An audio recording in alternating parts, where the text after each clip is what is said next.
Enter prom season. Cue the promposals.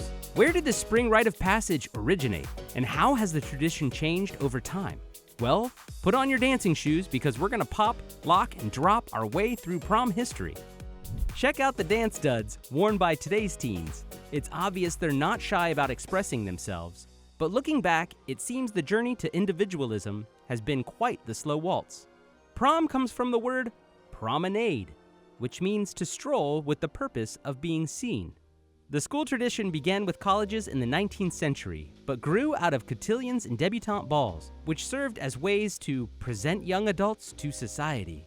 Proms rose to popularity at high schools in the 1920s and 30s, but were hindered by the Great Depression, with schools canceling proms so that underprivileged students wouldn't feel left out. Beth L. Bailey writes in her book From Front Porch to Back Seat, Courtship in the 20th Century America, during the Depression years of the 1930s, Chicago high school principals frequently canceled school proms because they feared the many students who couldn't afford them would be psychologically wounded by that failure.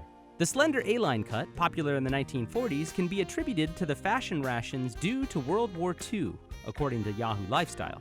Styles of the 50s might reign supreme in your mind when you picture prom. Girls jitterbug the night away in full, T-length skirts with ruffles, sweetheart necklines, and cinched waists.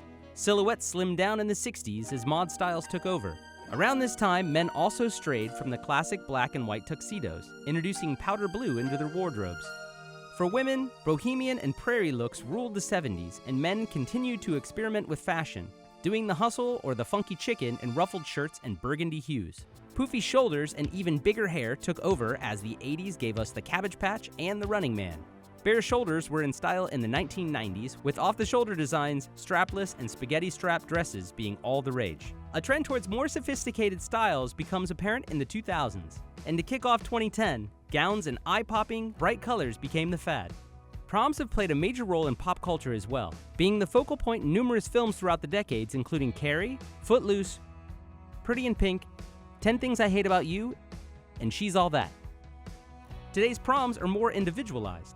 There is more freedom in how attendees are allowed to dress and who they'd like to share their memorable evening with.